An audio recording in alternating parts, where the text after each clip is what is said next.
हे तो एक संता ठाई, हे तो एक संता ठाई, हे तो एक संता ठाई, हे तो एक संता ठाई। लाभ पाई उत्तम, लाभ पाई उत्तम, लाभ पाई उत्तम, लाभ पाई उत्तम, लाभ पाई उत्तम, लाभ पाई उत्तम।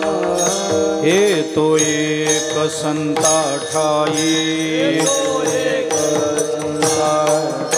हे तो एक संता ठाई,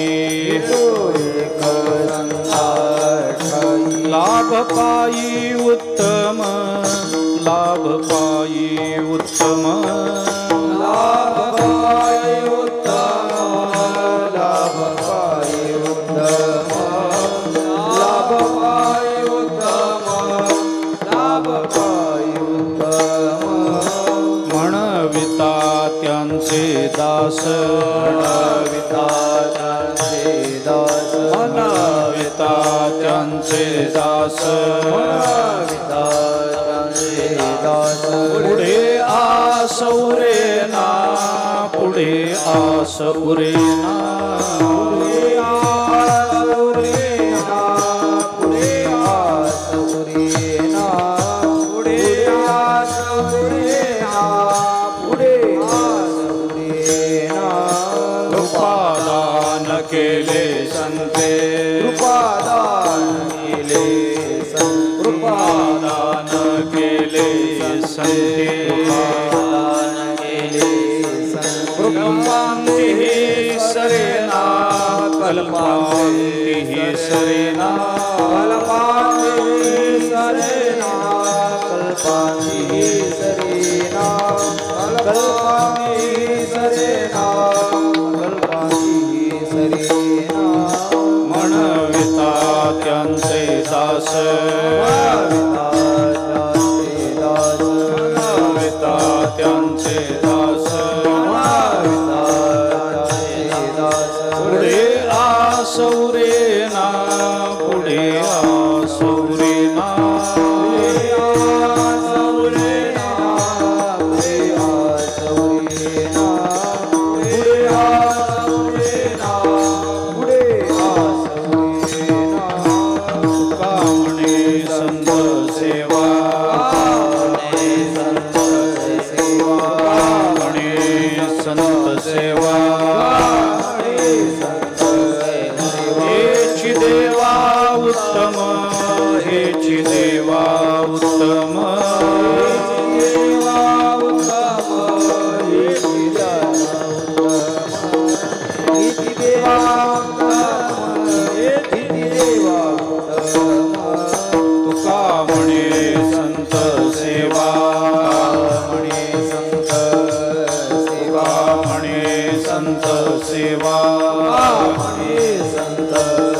एक संता ठाई, हे तो एक संता ठाई, लाभ पायी उत्तम, म्हणविता त्यांचे दास, पुढे आस उरेना.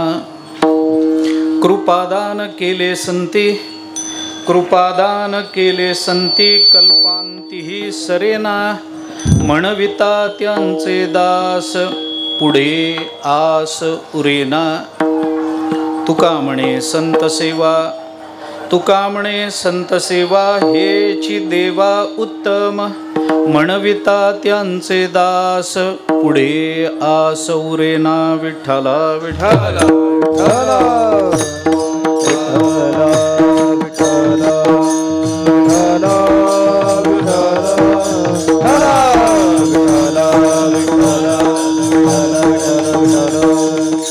हे तो एक संता ठाई, लाभ पायी उत्तम, म्हणविता त्यांचे दास, पुढे आस उरेना. जगद्गुरु संत श्रेष्ठ श्री तुकाराम महाराज यांचा अत्यंत प्रसिद्ध, अत्यंत महत्त्वाचा असा अभंग आहे. या अभंगातून तुकोबारायांनी संत महात्म्यांच्या पासून प्राप्त होणाऱ्या लाभाचा विचार आपल्याला सांगितला आहे आणि तो लाभ कोणत्या पद्धतीचा आपल्या जीवनामध्ये आपल्याला होतो याचा माझ्या मर्यादित वेळेमध्ये, मर्यादित बुद्धीनं जेवढा विचार करणं मला शक्य आहे तेवढा करण्याचा मी प्रयत्न करतो. तुकोबारायांचा त्रिशतकोत्तर सुवर्ण महोत्सवी सदेह वैकुंठ गमनाचा हा प्रसंग आणि या निमित्तानं संपूर्ण वर्षभर महाराष्ट्रामध्ये आणि तीर्थक्षेत्र श्री देहूमध्ये आपण हा कार्यक्रम मोठ्या आनंदानं आणि वैभवानं संपन्न करतो. विजेचाही उत्सव सुरू झालेलाच आहे. त्यानिमित्तानं आदरणीय श्रद्धेय परमपूज्य डॉक्टर रामकृष्ण महाराज लहवीतकर यांच्या मार्गदर्शनाने, यांच्या आधिपत्याखाली, त्यांच्या स्वतःच्याच इच्छेने हा उत्सव संपन्न होतो आहे. काही पूर्व प्रारब्ध, पूर्व ऋणानुबंध, पूर्व पुण्याई यामुळे आजची सेवा माझ्या वाट्याला आलेली आहे. त्या सेवेकरता माझ्यासमोर सगळे महानुभाव उपस्थित, आपल्या सर्वांच्या चरणी नतमस्तक होतो आणि तुकोबारायांच्या या अभंगाच्या सेवेला प्रारंभ करतो. अगदी थोडा वेळ, मर्यादित वेळेमध्ये फारसा विस्तार न करता मला जो विचार आपल्यासमोर ठेवायचा आहे तेवढा मांडण्याचा प्रयत्न करतो. तुकोबाराय प्रस्तुत अभंगामधून आपल्याला प्राप्त होणाऱ्या लाभाचा विचार आपल्याला सांगतात.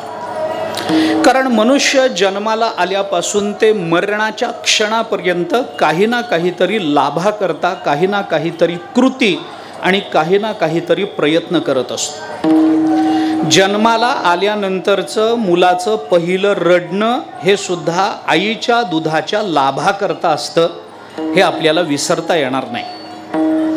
आणि मरताना मनुष्य ऑक्सिजन करता जो आरडाओरडा करतो तोही आपल्या प्राणाच्या रक्षणाच्या लाभाकरता करत असतो, हेही आपल्याला नाकारता येणार नाही.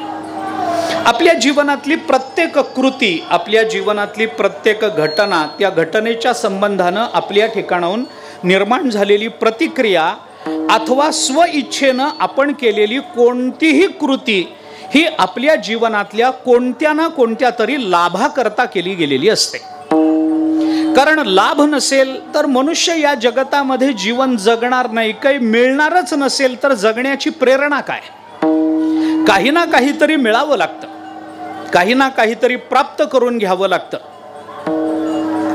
जगद्गुरु शंकराचार्यांनी ब्रह्मसूत्र भाष्यामध्ये एके ठिकाणी असं म्हटलंय, अकामतः क्रियाहा न करहिचित दृश्यन्ते. विनाकारण केलेली क्रिया या जगतामध्ये कुठेही दिसत नाही. आपण केलेली क्रिया आपल्या कोणत्या ना कोणत्या तरी लाभाच्या विचाराचं स्पष्ट रूप असतं. एवढंच नाही, आपल्याला महाभारताने तरी ह्याच्या पुढे जाऊन विचार सांगितला, प्रयोजनम अनुद्दिश्यन मंदोपि प्रवर्तते. शास्त्र आपल्याला असं सांगतं की प्रयोजन असल्याशिवाय मंद बुद्धीचा मनुष्य सुद्धा काही क्रिया करणार नाही. भले तो वेड आहे, वेड लागलेला असेल त्याला. वेड्या माणसाकडून केली गेलेली क्रिया आपल्याला निरर्थक वाटते, पण आपल्याला वाटते. एखादा वेडा माणूस आहे, रस्त्यावर कागद गोळा करतो, दगड गोळा करतो, बारीक बारीक दगड खिशामध्ये ठेवतो. आपल्याला वाटतं याला वेड लागलं, दगड काय गोळा करतो. आपल्या दृष्टीनं दगड गोळा करणं निरर्थक आहे, पण त्या वेड्याला विचारून बघा बरं तुम्ही, अरे बाबा कशा करता दगड गोळा करतो. तर हे दगड नाहीत, हे पैसे आहेत, ही संपत्ती आहे माझी. म्हणजे दगड गोळा करण्याची क्रिया बाहेरून जरी वेडेपणाची वाटत असली तरी जो क्रिया करतो त्या क्रिया करणाऱ्याला मात्र त्या क्रियेमध्ये काही ना काहीतरी लाभ असतो, म्हणून तो क्रिया करत असतो. हे आपल्याला मान्य करावं लागेल, कोणी असो, कसाही असो. आम्हाला असं वाटतं की क्रिया, हां एक गोष्ट आपल्याला याच्यात मान्य करता येईल. थोडा जाता जाता विचार जर बोलायचा झाला तर एक गोष्ट मान्य करता येईल की आपला विचार, आपली लाभाची अपेक्षा आणि आपल्याकडून घडणारी क्रिया, या प्रत्येक वेळेला या दोन्हीमध्ये आपल्याला सामंजस्य ठेवता येईल असा नियम नाही. पण केलेली क्रिया जरी विचाराच्या विपरीत वाटत असली तरी विचारातून प्राप्त होणाऱ्या लाभाकरता ती केली जाते, हे आपल्याला नाकारता येणार नाही. माझं बोलणं थोडं अवघड वाटत असेल, मी सोपं करण्याचा प्रयत्न करतो. आपण विचार करून पहा, तुकोबारांनी सुद्धा चिंतन केलंय. आपण विचार, आता आपण कीर्तनामध्ये बसलो, कीर्तनामध्ये बसून माणसाने काय करावं तर कीर्तन ऐकावं, याच्या पलीकडे काय करावं. पण कीर्तनामध्ये बसल्यानंतर मनुष्य कीर्तन ऐकताना सहज ऐकत नाही. एखादं फूल घेतो, त्याच्या पाकळ्या काढतो, काय त्या फुलानं घोडं मारलं असेल, काय मिळत असेल त्याच्यातून. आपल्या मनामध्ये कीर्तनकार जे बोलतो त्या विचाराचा लाभ करून घेण्याची इच्छा आहे, पण केलेली कृती त्या लाभाशी सामंजस्य ठेवणारी नसेल. पण ती क्रिया आणि तो लाभ याच्यामध्ये काही ना काहीतरी समन्वय आपल्याला साधावा लागेल. नेहमी असं होतं. श्रोताच काय, कीर्तनकार सुद्धा हारातली फुलं ठेवत नाही हो, विनाकारण ते फुलं तोडत बसतो, काही ना काहीतरी करतो. श्रोता पाकळ्यात, काही नाही जमलं ना तर निदान ज्या सतरंजीवर आपण बसलो त्याचे धागे तरी काढतो, काही ना काहीतरी. आम्हाला रोजचे अनुभव आहे. काय सांगायचं तुम्हाला, चातुर्मासाला महाराज, चातुर्मास सुरू होताना आम्ही मंडपभर पुरतील एवढ्या सतरंजी आणतो.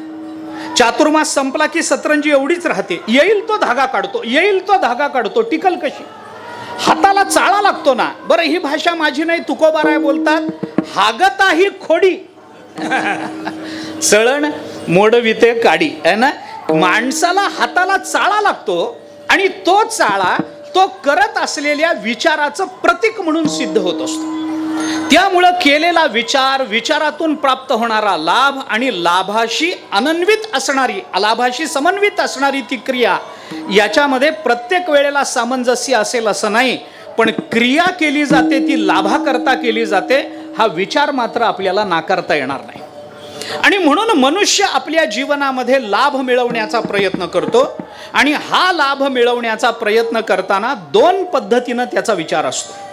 एक त्याच्या डोक्यामध्ये विचार असतो तो प्रापंचिक लाभाचा असतो, आणि दुसरा विचार त्याच्या अंतःकरणामध्ये असतो तो पारमार्थिक लाभाचा असतो. विठ्ठला विठ्ठल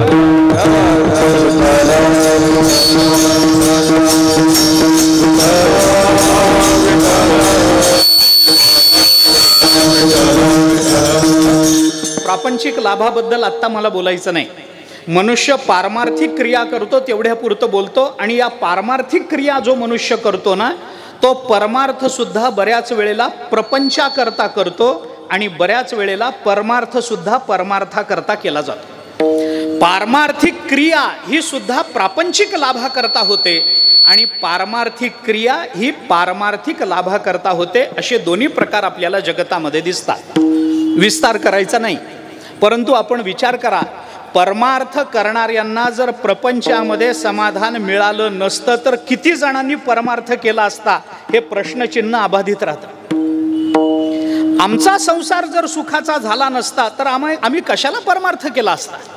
आमच्या अंतःकरणामध्ये कुठेतरी प्रापंचिक लाभाची अपेक्षा आहे, म्हणून आम्ही देवस्थानाला जातो, आम्ही तीर्थयात्रा करतो, आम्ही अमुक करतो, आम्ही तमुक करतो.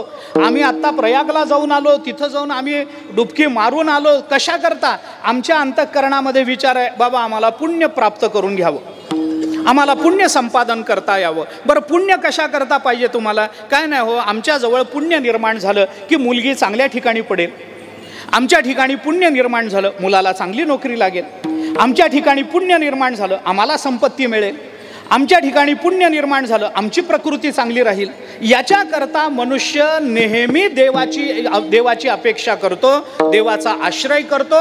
आपण नेहमी सांगतो, तुकोबारायही बोलतात, पंढरपूरला जाणारा मनुष्य देवासमोर उभं राहून एवढंच मागतो, वाढावे संतान, गृही व्हावे धनधान्य, एवढीच त्याला अपेक्षा आहे. आमचं संतान वाढावं, घरामध्ये धनधान्य भरपूर असावीत, आमच्या जीवनामध्ये आनंद मिळावा, आम्हाला प्रापंचिक सुख मिळावं, याच्याकरता आम्ही संसार करत आलेलो आहोत. ह्या संसाराचा विचार घेऊन परमार्थ करत आलेलो आहोत आणि आम्ही पंढरपूरला जातो तोही त्याच विचाराकरता जातो. आमचा परमार्थ सुद्धा प्रापंचिक लाभाकरता असतो. आणि आपण चिंतन करून बघा, कसं म्हणा, आपण बारकाईनं चिंतन करून बघा. विठ्ठला विठ्ठला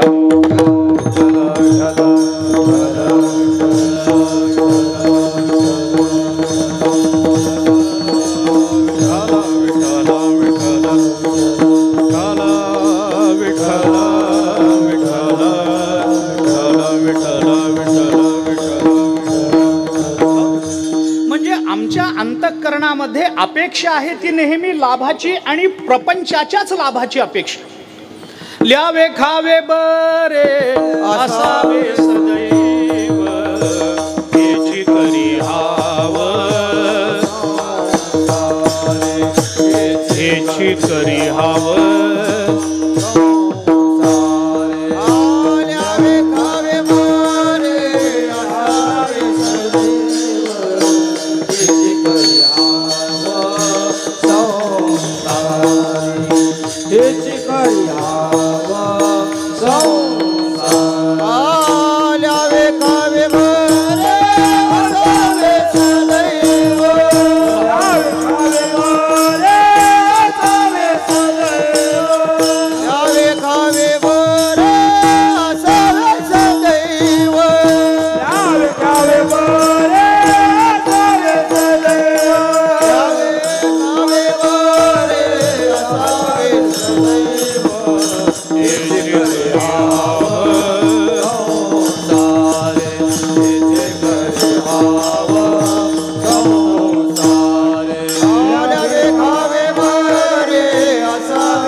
ल्यावे खावे बरे असावे सदैव, हेची करी हाव संसारी. ह्याच्यापेक्षा माणसाला जगतामध्ये दुसऱ्या लाभाची अपेक्षा नाही आहे.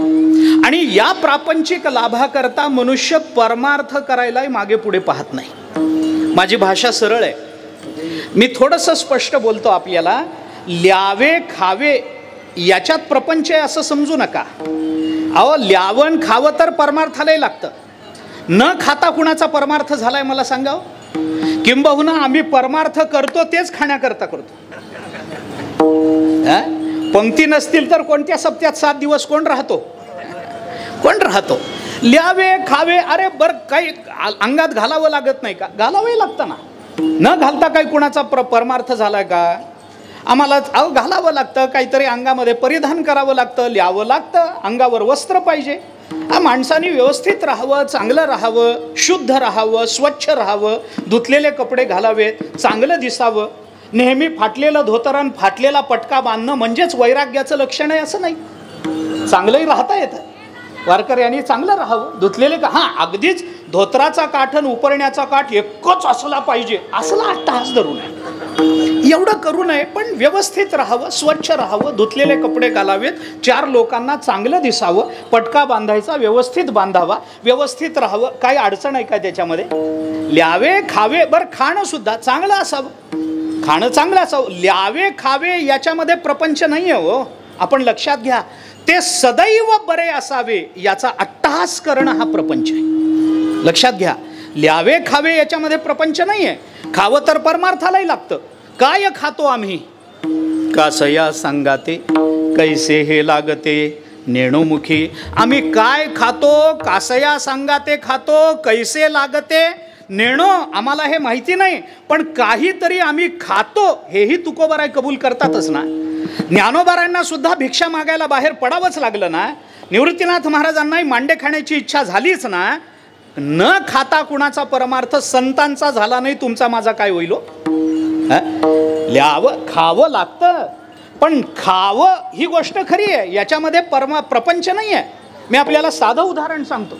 आपल्याला पटेल न पटेल मला माहिती नाही, पण आपण विचार करून बघा. काय असतं, माझ्या नशिबामध्ये ज्या वेळेला जेवढं अन्न आहे तेवढंच मला माझ्या प्रारब्धानं मिळतं. अन्न मान धन प्रारब्धाधीन आहे ना, प्रारब्धाधीन आहे. जेवढं अन्न मला प्रारब्धात त्या दिवशी आहे त्या दिवशी मला तेवढं अन्न भोगावं लागतं. माझ्या प्रारब्धामध्ये जर मला बशी भरून पोहेच मिळाले असले तर मी तेवढेच पोहे खावेत, आनंदानं राहावं, हा माझा स्वभाव असावा. पण बशीभर पोहे मिळाले, थोडं लिंबू एक म्हणलं की संसार सुरू झाला. नुसतं बशीभर पोहे खाणं हा संसार नाही आहे. ते सदैव बरे असावे याचा अट्टहास करून जो प्रयत्न केला जातो त्याला संसार असं म्हणतात, हे लक्षात घ्या. तुकोबारांनी केलेल्या व्याख्या फार काटेकोर आहेत. त्याच्यामध्ये चूक असण्याची कोणतीही शक्यता नाही. फक्त आपल्याला त्या व्याख्या बरोबर आपल्या जीवनाला लावून घेता आल्या की त्याच्यासारखा आनंद नाही.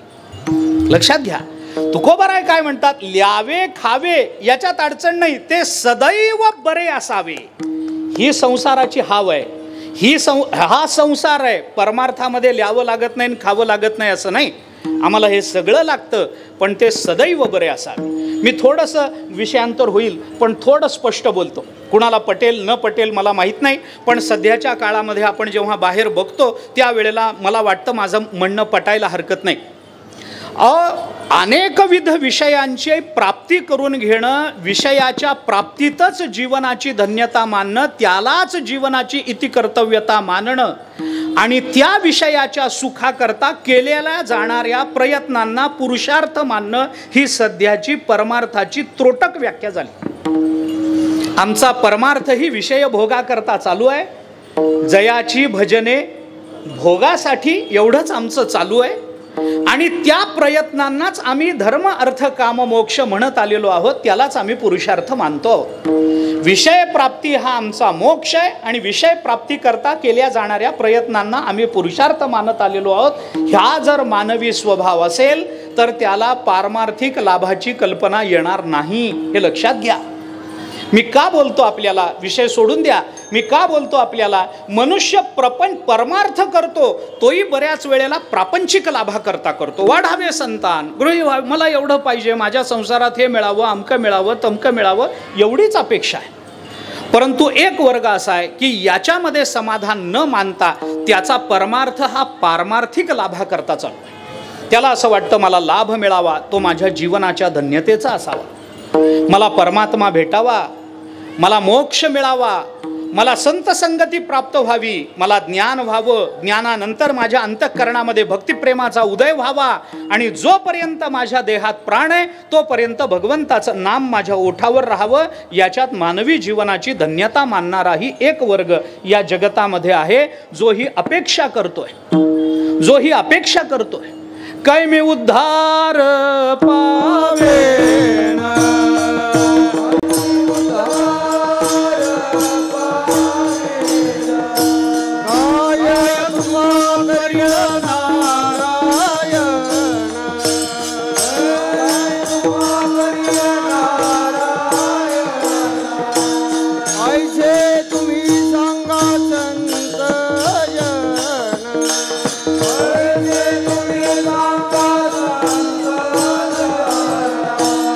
करो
काय मी उद्धार पावेन, काय कृपा करील नारायण, ऐसे तुम्ही सांगा संतजन, करा समाधान चित्त माझे.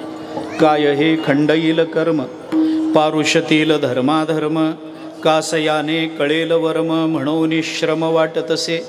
काय हे स्थिर राहील बुद्धी, काही अरिष्ट न येईल की. बघा ना तुकोबारांचे शब्द. आपण या सगळ्याला परमार्थ मानून याच्या प्राप्तीकरता, याला लाभ मानून याच्या प्राप्तीकरता प्रयत्न करणारा एक वर्ग आहे. मनुष्य परमार्थ करतो तो पारमार्थिक लाभाकरता, आणि मनुष्य परमार्थ करतो तो प्रापंचिक लाभाकरता. प्रापंचिक लाभामध्ये फार गुंतायचं नाही, पण मनुष्य जो परमार्थ. मला थोडा एक जाता जाता साधा प्रश्न आपल्याला विचारायचा. जाता जाता आपण परमार्थ करतो प्रपंचाकरता, आपण परमार्थ करतो परमार्थाकरता आत्तापर्यंत केला. मला सांगा, आत्तापर्यंत केलेल्या परमार्थातून आपला प्रपंच तरी आनंदाचा झालाय का आपला परमार्थ तरी आनंदाचा झाला? प्रश्न मला सांगा. आत्तापर्यंत केला ना परमार्थ, केला ना, वाऱ्या केल्या ना, गळ्यात तुळशीची माळ आहे ना, एकादशी केली ना, रामकृष्ण हरी म्हटलंय ना, पारायण केली ना, प्रपंच सुखाचा झालाय? प्रपंच सुखाचा झालाय? नाही. बरं नका का होईना, जाऊ द्या प्रपंच, मरू द्या तिकडं, परमार्थ तरी सुखाचा झालाय? आणि मग काय करणं चालू आहे? आत्तापर्यंत झालं नाही, पुढं होण्याची शाश्वती देता काय? देता काय? आत्तापर्यंत 70 वर्ष गेली ह्याच्यात, आता राहिली इनमिन 10-20. जे 70 वर्षात मिळालं नाही ते 10-20 वर्षात मिळेल याची शाश्वती देता काय? नाही ना. मग हे देताना सोडून, आता एकादशी द्या सोडून, काढा गळ्यातल्या माळा, सोडून द्या आषाढी कार्तिकी वाऱ्या करणं, जमेल काय? असं होत नाही महाराज. मग असं का? असं का? तुकोबारायची धन्यतेची भाषा बोलून दाखवतात, ती आम्हाला का बोलता येत नाही? आमच्या जीवनातली नेमकी अडचण कुठे आहे? जी तुकोबारायांच्या समोर होती, पण तुकोबारायांनी त्याच्यावर मात करून परब्रह्म स्वरूपता आणि भक्ती मिळवली, ते आम्हाला अजून का मिळवता आलं नाही? महाराज, परमार्थाचा विचार करा. 5 वर्षाच्या ध्रुव बाळापासून ते 1400 वर्षाच्या चांगदेवांपर्यंत सगळ्यांना करता येतो. पण या मालिकेमध्ये जी नावं घेतली जातात त्याच्यात आपलं नाव कुठे? अजून तरी सिद्ध झालं नाही, अजून तरी त्याच्यात गेलं नाही. मग अडचण कुठे आहे? मार्ग चुकलाय का? नामस्मरण हा मार्ग चुकला का? नाही. पारायण मार्ग चुकलाय का? नाही. एकादशीचं व्रत मार्ग चुकला का?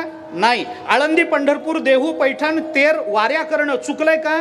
नाही. मग आमचं चुकलंय कुठं की आम्हाला अजून लाभ मिळत नाही?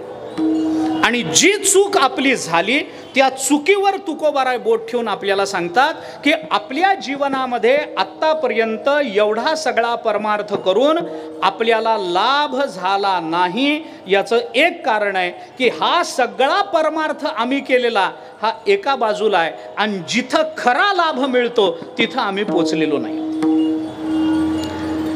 ज्ञानेश्वरी मान्य आहे, गाथा मान्य आहे, वाऱ्या मान्य आहेत, नामस्मरण मान्य आहे, पण या सगळ्याने नुसता परमात्मा आपल्याला मिळत नाही. याला अजून एक जोड द्यायला पाहिजे.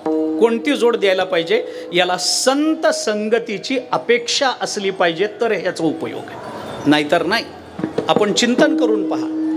ज्ञान महत्त्वाचं नाही असं नाही, पण आता या सगळा विचार जर मी बोलत बसलो तर वेळ जाईल आपला. जे ज्ञान संता विना होतं त्या ज्ञानाला ज्ञान म्हणत नाहीत. ते ज्ञान पैगा बरवे, जरी मनी आथी आणावे, तरी संता या भजावे सर्वस्वेसी. ज्ञानाचा कुरुठा तेथ सेवा हा दारवंठा, तो स्वाधीन करी सुभटा ओळगोनी. तनु मनुजीवे चरणासी लागावे, अगर्वता करावे दास्य सकळ. मग अपेक्षित जे आपुले, तेही सांगती पुसले. अंतःकरण बोधले संकल्पानये. ज्ञानोबाराय बोलतात 4था अध्याय, तद्विद्धी प्रणिपातेन परिप्रश्नेन सेवया. या श्लोकाच्या खाली एवढ्या 4 ओव्या आहेत, आपण वाचून बघा. ज्ञान पाहिजे ना, ते ज्ञान आपल्याला मिळणार नाही महाराज. मग ज्ञान राहतं कुठं? गुरु तेथ ज्ञान, ज्ञानी आत्मदर्शन. कुठं राहतं? आत्मज्ञाने चोखडी, संत जे माझी रूपडी तेथ दृष्टी पडो आवडी कामिनी जैसी. ज्ञानोबाराय बोलून दाखवतात आमचा मार्ग चुकला. आमचा मार्ग चुकला म्हणजे आम्ही ज्ञानाच्या मागे लागलो हे चुकलं नाही, आम्ही संत सेवे विना ज्ञानाची अपेक्षा करतो हे चुकलं. आम्ही कर्माच्या मागे लागलो हे चुकलं नाही महाराज. आम्हाला कर्मालाही संत संगतीची अपेक्षा द्यावी लागते, तर ते कर्म आम्हाला फल देत. संतासवे वसता, पुन्हा ज्ञानेश्वरी, पै संतासवे वसता, योग ज्ञानी पैसता, गुरुचरण उपासिता, वैराग्यसी येणेची सत्कर्मे, अशेषही अज्ञान विरमे, जयाचे अहम विश्रामे आत्मरूपी. हे ज्ञानोबराय बोलतात. तुम्हाला योग मार्गाने जायचंय ना, नको कोणी म्हणत नाही, पण संत सेवेची त्याला जोड दिली तरच त्याचा उपयोग होतो, नाहीतर उपयोग होत नाही. तत्रैकाग्रम मन कृत्वा, 6वा अध्याय गीतेचा काढा, त्याच्या खालची पहिली ओवी वाचा ज्ञानोबरायांची. मग तेथ आपण करोनी सद्गुरु स्मरण. ज्ञानोबराय बोलतात, आपल्या मनाची एकाग्रता साधायची ना, संत सेवेची जोड द्या तरच मन एकाग्र होईल. संत सेवेची जोड द्या तरच कर्म सत्कर्म होईल. आणि संत सेवेची जोड दिली तरच ज्ञान ब्रह्मज्ञान होईल. जोपर्यंत संत सेवेची जोड दिली जात नाही तोपर्यंत ज्ञानाला सुद्धा भक्तीमध्ये परिवर्तित करता येत नाही. विठ्ठला विठ्ठला.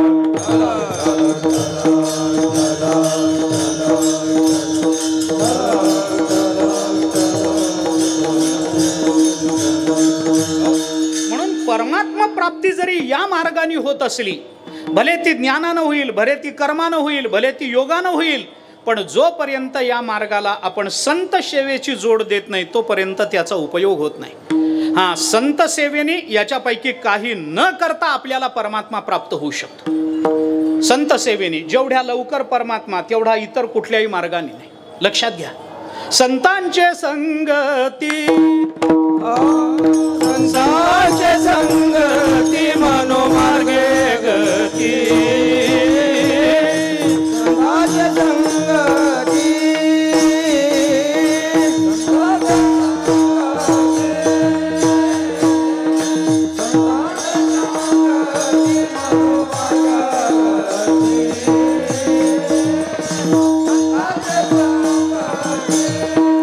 अकळावा श्रीपती येणे पंथे, अकळावती पाती येणे पंथे, येणे पंथे हरिमुखे म्हणा, हरिमुखे म्हणा, हरिमुखे म्हणा, हरिमुखे म्हणा, हरिमुखे म्हणा, हरिमुखे म्हणा, हरिमुखे म्हणा, हरिमुखे म्हणा.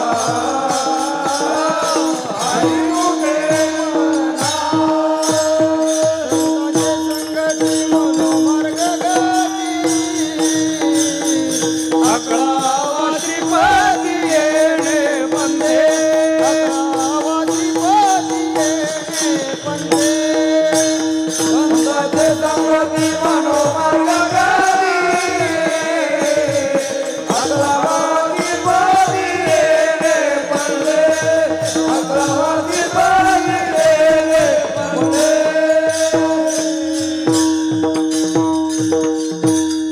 रोज म्हणतो आपण हरिपाठामध्ये, संतांचे संगती मनोमार्गे गती, अकळावा श्रीपती येणे पंथे. अन्वय कसा लावायचा, अर्थ कसा करायचा वाक्याचा? संतांचे संगती मनोमार्गे गती, अकळावा श्रीपती येणे पंथे. संतांचे संगती येणे पंथे, श्रीपती मनोमार्गे अकळावा, असा अर्थ आहे बरं का. परमात्मा प्राप्त होईल अन्य मार्गाने, पण मन ज्या वेगानं विषयापर्यंत जातं तेवढ्या वेगानं श्रीपती आकळायचा असेल तर त्याला एकच मार्ग आहे, संतांचे संगती येणे मार्गे श्रीपती मनोमार्गे आकळावा. परमात्मा प्राप्ती आपल्याला होईल तर ती संत संगतीनं, संत सेवेनं होईल. म्हणून आपल्या जीवनामधला आपला परमार्थ, आपली साधना, आपला परमार्थ संपन्न करत नाही. कारण जोपर्यंत आपल्या परमार्थाला संत सेवेची जोड नाही तोपर्यंत मानवी जीवनामध्ये लाभाचा विचार नाही. आणि तो लाभ आपल्याला मिळतो त्याचं एकमेव कारण हे संत आणि संत सेवा आहे. म्हणून तुकोबाराय आपल्याला लाभाचं स्थान सांगतात. तुम्हाला जर लाभ हवा असेल तर लाभाचं एकच स्थान आहे, ते म्हणजे इतरत्र कुठंही न जाता तुम्ही संताठाई चला, तुम्हाला लाभ आहे. अभंगाचं पहिलं चरण.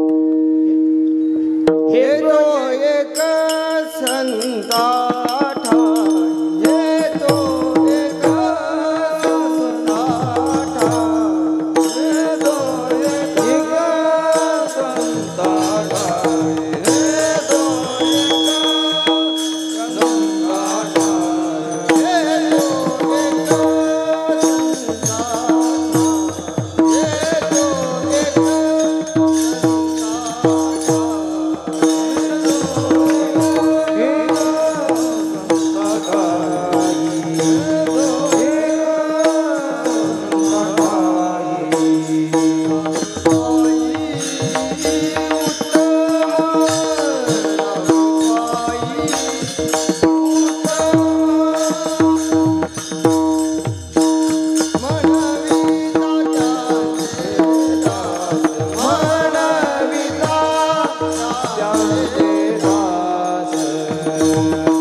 तो एक संताठाई लाभ पायी उत्तम म्हणविता त्यांचे दास पुढे आस उरेना. तुकोबाराय आपल्याला लाभाचं स्थान सांगतात.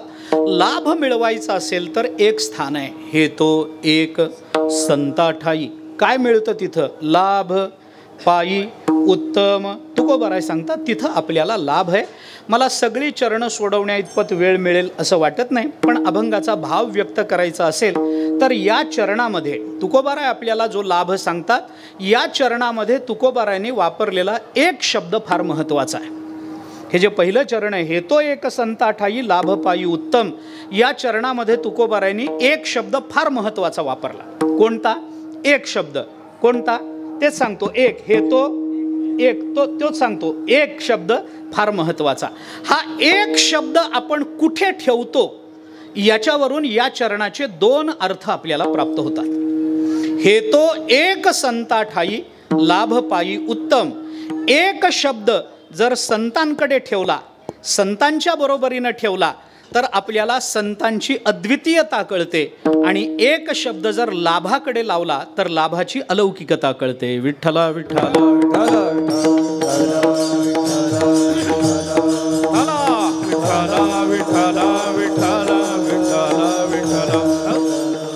अगदी सरळ सांगत जातो. एक शब्द जर संतांकडे लावला तर संतांची अद्वितीयता कळते. एक शब्द जर लाभाकडे लावला तर लाभाची अलौकिकता कळते. सरळ सोडून देतो. हे तो एक संताठाई म्हणजे आपल्याला जर हा लाभ प्राप्त करून घ्यायचा असेल तर एक संतांजवळच हा लाभ मिळतो, अन्यत्र हा लाभ मिळत नाही. एक अर्थ. आणि संतांकडे गेल्यानंतर एकच लाभ मिळतो, 100 लाभ मिळवायची गरज पडत नाही. विठ्ठला विठ्ठला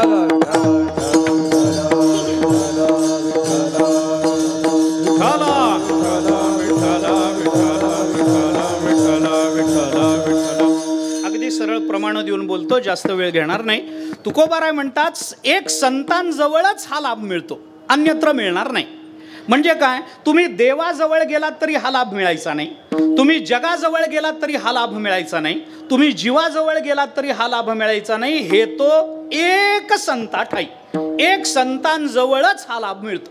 व्यवहारामध्ये आपण म्हणतो ना, अहो अमकी अमकी वस्तू ना एक आमच्या गावात मिळते, मुंबईला गेलात तरी मिळत नाही. माणूस म्हणतो की नाही, एक आमच्या गावात आहे, एक आमचं गाव. म्हणजे महाराष्ट्रामध्ये आमचं गाव त्या वस्तू करता एकमेवा द्वितीय असं आहे, असं मनुष्य म्हणतो ना, एक आमचं गाव. तसं एक संत महात्मे असे आहेत की जे आपल्याला हा लाभ प्राप्त करून देतात. दुसरीकडे आपल्याला हा लाभ मिळणार नाही, हे लक्षात घ्या. संतावीण प्राप्ती नाही. ऐसे कोण? वेद देती ग्वाही. वेद नाथ महाराज बोलतात. नाथ महाराज आपल्याला सांगतात, हरिप्राप्तीसी उपाय धरावे संताचे ते पाय, तेणे साधती साधने तुटते भवाची बंधने, संता विण प्राप्ती नाही आईसे वेद देते ग्वाही. वेद ग्वाही देतो, वेद नाही परमात्माही ग्वाही देतो. तुम्हाला जर ज्ञानाचा लाभ करून घ्यायचा आहे ना अर्जुना, माझ्या मागे येऊ नको. भगवंतांनी 2 ठिकाणी, कर्माच्या बाबतीत मी काही करू शकत नाही, ज्ञानाच्या बाबतीत मी काही करू शकत नाही. तस्मात् शास्त्रम प्रमाणन्ते कार्याकार्य व्यवस्थितो. 16वा अध्याय शेवटचा श्लोक बघा आपण. कार्याकार्य विवेकी शास्त्रेची करावी पारखी, अकृत्य ते कुडे लोकी वाळावे गा. 16वा अध्याय. 17व्या अध्यायाच्या उपक्रमामध्ये पुन्हा हेच सांगितलं. ऐसी कृत्याकृत्य व्यवस्था अनुष्ठावया पार्था, शास्त्रची एक सर्वथा प्रमाण तुझ. पुन्हा 17व्या अध्याय भगवान बोलतात. आणि ज्ञानाकरता अर्जुना माझ्या मागे येऊ नको बाबा, मला यातलं काही कळत नाही. नासतो विद्यते भावो नाभावो विद्यते सतः, उभयोरपि दृष्टोंतस्त्वनयो तत्वदर्शिभी. 2रा अध्याय. ज्ञानोबाराय काय बोलतात त्याच्या खाली पहा आपण. उपाधी माझी गुप्त चैतन्यासे सर्वगत, हे तत्वज्ञ संत स्वीकारिती. इतरांना कळत नाही, मग त्याच्याकरता दृष्टांत ज्ञानोबारांनी सलिली पय जैसे एक हो मिनले असे, ते निवडो निराज हंसे वेगळे किजे. अग्निमुखी किडाळ तोडोनिया चोखाळ, निवडती केवळ बुद्धिमंत, ना तरी जाणीवे चायणी करिता दधिकडसणी. मग नवनीत निर्वाणी दिसे जैसे, भूसबीज एकवट उपणिता राहे घनवट, उडोते फलकट जाणू आले, तैसे विचारिता निरसले, प्रपंच सहजे सांडवले, मग तत्वता तत्व उरले ज्ञानी असे. ज्ञानोबाराय चिंतन करतात. आपण ज्ञानेश्वरी पहा. मला सांगायचं आहे काय या सगळ्यामधून, मुद्दा एवढाच आहे की भगवान म्हणतात अर्जुना मला ते कळत नाही, ते कळतं संतांना. आणि तुकोबाराय म्हणतात देवा ते संत आम्हीच आहोत, तुका म्हणे मज कळते चाचणी. भगवान म्हणतात मला ती चाचणी कळत नाही, संतांना कळते. आणि तुकोबाराय म्हणतात आम्हाला कळते, तुका म्हणे मज कळते चाचणी. बडबडीची वाणी अथवा सत्य तुकोबाराय ही भाषा बोलतात. मी का बोलतो आपल्याला, एक संतांजवळच हा लाभ मिळतो, ही संतांची अद्वितीयता आहे. आणि संतांकडे गेल्यानंतर एकच लाभ मिळतो. संत 10 लाभ देत नाहीत. मानवी जीवनाची धन्यता 2-2दा 4-4दा होत नाही, झाली तर एकदाच होते, दुसऱ्यांदा धन्यता होत नसते. दुसऱ्यांदा जर धन्यतेची अपेक्षा निर्माण झाली तर एकतर पहिली धन्यता खोटी मानावी लागते, नाहीतर दुसरी खोटी मानावी लागते. जीवन कितीदा धन्य होतं? एकदाच. रेड्याचं जीवन कितीदा धन्य झालं? एकदा. भिंत कितीदा धन्य झाली? एकदा. तुकोबारायांचं जीवन, ज्ञानोबारायांचं, गोरोबा काका, चोखोबाराय बघा ना आपण, 10-10दा नाही महाराज, एकदा बस संपलं. एकदा ज्ञानोबाराय अवताराला आले, त्यांनी अनेकांचं जीवन धन्य केलं. सच्चिदानंद बाबा कितीदा धन्य झाले हो, कितीदा धन्य झाले. गंगाराम पंत मावळांनी तुकोबारायांचं वाङ्मय लिहून घेतलं, संताजी महाराजांनी तुकोबारायांचे अभंग लिहून घेतले, जीवन धन्य झालं ना. पुन्हा त्यांना जन्माला येऊन पुन्हा धन्यतेची अपेक्षा आहे का? नाही ना महाराज, एकदाच बस संपलं. कृतकृत्य झालो, इच्छा केली ते पावलो. आता काही इच्छा राहिली नाही, काम नाही झालो पाही रिकामा. बस आता आमच्या जीवनामध्ये काही मिळवायचं राहिलं नाही. रेड्याची धन्यता एकदा, संताजी महाराजांची धन्यता एकदा, सच्चिदानंद बाबांची धन्यता एकदा, भिंतीची धन्यता एकदाच. ज्ञानोबाराय बसले तर त्या भिंतीचंही मंदिर झालं. एकदाच ज्ञानोबारायांनी डोक्यावर हात ठेवला तर रेड्याचंही मंदिर झालं. असे कितीतरी रेडेत, पण मंदिर झालं एकाचंच, जो ज्ञानोबारायांच्या संघात गेला त्याच. सगळ्यांचं नाही. मी का बोलतो, संतांच्या जवळ गेल्यानंतर एकदा लाभ होतो. हे तो एक संता ठाई लाभ पायी उत्तम, हे तो संता ठाई एक पायी एक उत्तम लाभ. एकच उत्तम लाभ, 2-2 नाही, 10-10दा नाही. जीवनाचं कल्याण 2दा होत नाही. कल्याण होतं एकदा, दुसऱ्यांदा झालं तर ती भिवंडी असेल पण कल्याण नसेल. त्याला कल्याण नाही म्हणता येणार. कल्याण एकदा, जीवनाची धन्यता एकदा. संतांकडे गेल्यानंतर एक लाभ होतो. आता संतांकडे गेल्यानंतर एक लाभ होतो याचा अर्थ काय? याचे 2 अर्थ, मी दोन्ही अर्थ सांगतो. एक लाभ होतो षष्ठी तत्पुरुष समास. आता व्याकरणाचा विचार जर करायचा झाला तर षष्ठी तत्पुरुष समास जर केला तर संतांजवळ एक लाभ होतो, म्हणजे एकाचा लाभ होतो. आणि एक काय जगतामध्ये? एक फक्त परमात्मा आहे आपला, तो एक देव. देव एक आहे महाराज. एक धरिला चित्ती आम्ही रखुमाईचा पती, एको देवहा सर्वभूतेषु गुढा सर्वव्यापी सर्वांतरात्मा. उपनिषद बोलतं. लोकाध्यक्ष सर्वभूतादिवासः साक्षी चेता निर्गुणो केवलश्च. किती आहेत? परमात्मा एक आहे. 10 असतात ते देव नसतात, आणि देव असतोय ते 10 नसतात. देव एकच, एक परमात्मा. संतांजवळ गेल्यानंतर एक लाभ होतो, म्हणजे एकाचा लाभ होतो. याचा विचार आपण केला पाहिजे. संत दर्शनी हा लाभ, संत दर्शनी हा लाभ.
दर्शनी हा लाभ पद्मनाभ जोडीला. तुकोबाराय आपल्याला चिंतन सांगतात.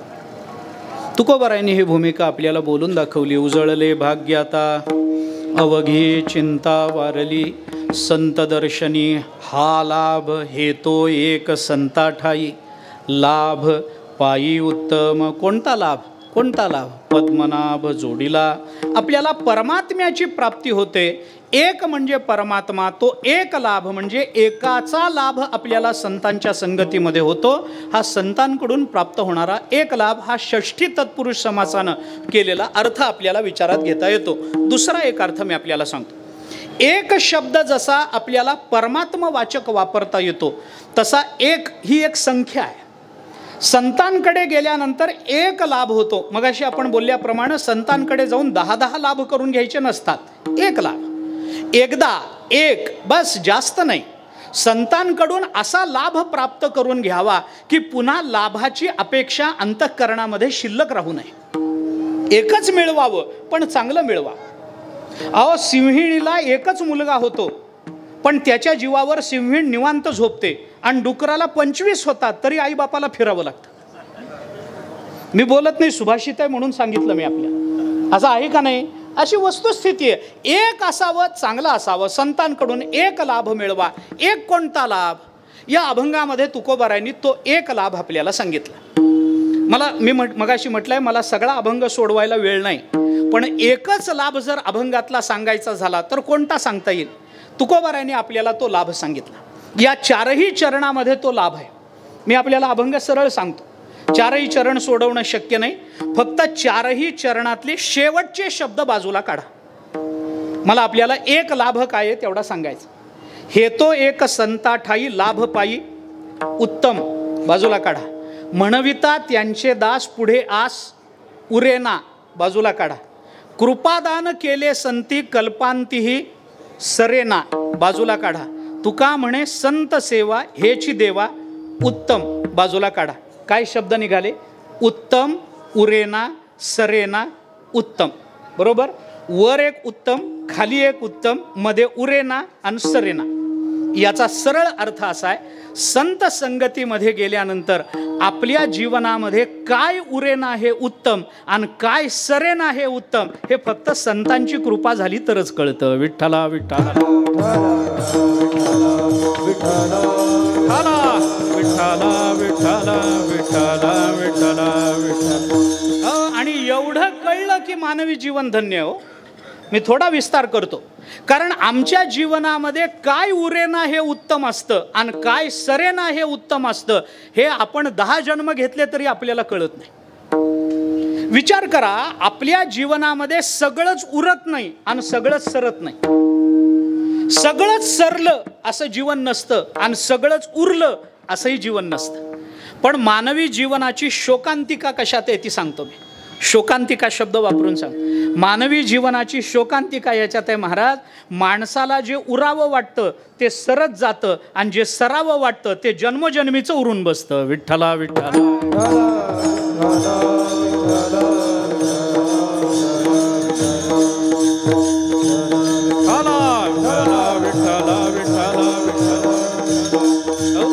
ऐका, थोडस सांगतो. काय सगळंच उरत नाही, सगळंच सरत नाही. जे उरावं वाटतं ते सरत जातं आणि सरावं वाटतं ते उरून बसतं. उदाहरणं पुष्कळ देईन. नावाला उदाहरण जर द्यायचं झालं तर आम्हाला जे उरावं वाटतं ते सरत जातं. उदाहरण आमचं आयुष्य. उरावं वाटतं का सरावं वाटतं? आपलं आयुष्य उरावं वाटतं का सरावं वाटतं? उरावंच वाटतं. गाव जरी गोड जेवणाची वाट बघत असलं तरी आपल्याला उरावंच वाटतं. आपल्याला सरावं असं कधी वाटत नाही की मी लवकर सरावा आणि गावाने 14व्याची खीर ओरपावी असं कुणालाही वाटत नाही. जगस्प्रहे आस्पद एक सार्वभौम पद न मरणे निर्विवाद जगा पडिये. ज्ञानोबाराय बोलतात. मरण मागे तो गाढवाचा बाळ तुकोबाराय बोलतात है ना. आम्हाला मरावं असं कधीच वाटत नाही. आयुष्य उरावं वाटतं पण कणाकणानं सरत चाललं ना. क्षणाक्षणानं सरत चाललं. आम्हाला लहानपणी शाळेमध्ये शिकवलं होतं. घटका गेली पळे गेली तास वाजे झणाना आयुष्याचा नाश होतो रामकार्य म्हणाना. अरे घटके घटकेने आयुष्य चाललं महाराज. क्षणाक्षणानं आयुष्य आपलं संपत चाललं. आपल्याला ते कळत नाही आणि वर वाढदिवस आला की मेणबत्त्या फुंकवायचाच कार्यक्रम चालू. ज्ञानोबाराय बोलतात 9वा अध्याय काढा आपण. बाळबळिया वाढे भोजे नाचती कोडे आयुष्यनी माले अंतुलियेकडे ते ग्लानीची नाही. दरदरू साप गिळी जाता आहे उभा की तो मासिया वेटाळी जिभा. ऐसा कवणे प्राणी लोभा वाढविती तृष्णा. आहा कटकटा ये ओखटे मृत्युलोकीचे उफराटे. येथ अर्जुना जरी अवचटे जन्मलासी तू तरी झडझडोनी वहिला निघ. ये भक्तीची ये वाटेला जिया पावसी अव्यंग निजधाम माझे. 9वा अध्याय. ज्ञानोबाराय बोलतात चिंतन करून पहा. बाळबळिया वाढे भोजे नाचती कोडे. अहो काय त्या वाढदिवसाचे कार्यक्रम महाराज. आता काय सांगू तुम्हाला. कीर्तन त्याच्यावर कीर्तन होईल, अभंगावर होईल, नवल नाही. लोकांच्या वाढदिवसावर कीर्तन होईल. काय काय करत नाही. आपणच पैसे द्यायचे ना आपल्यालाच हार आणायला लावायचे. हे कुठले वाढदिवस आहेत मला कळत नाही. माणसं वाढदिवस साजरे करतात पण तुकोबारा ही विठ्ठला विठ्ठला विठ्ठला विठ्ठला विठ्ठला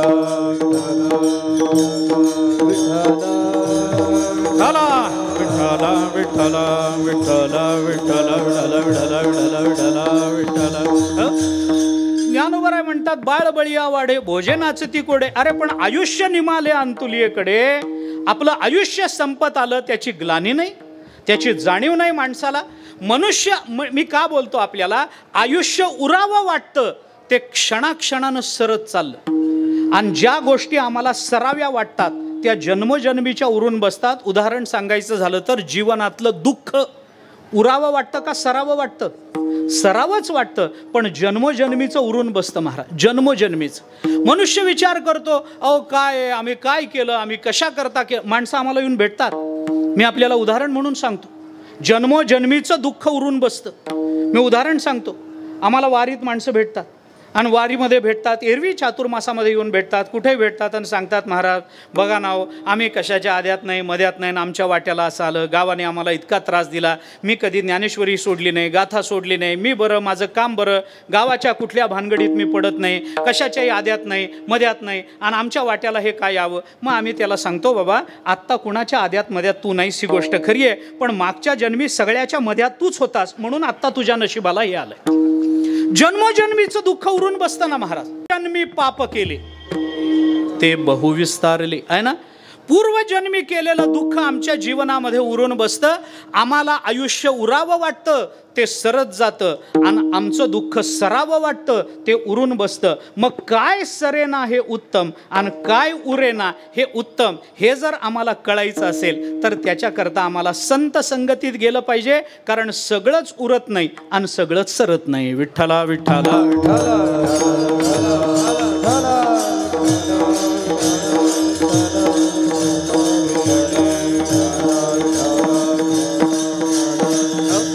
काय उरावन काय उरू नये. तुकोबारायांना विचारा ना, तुका म्हणे एका मरणेची सरे उत्तमाची उरे, उत्तमाची उरे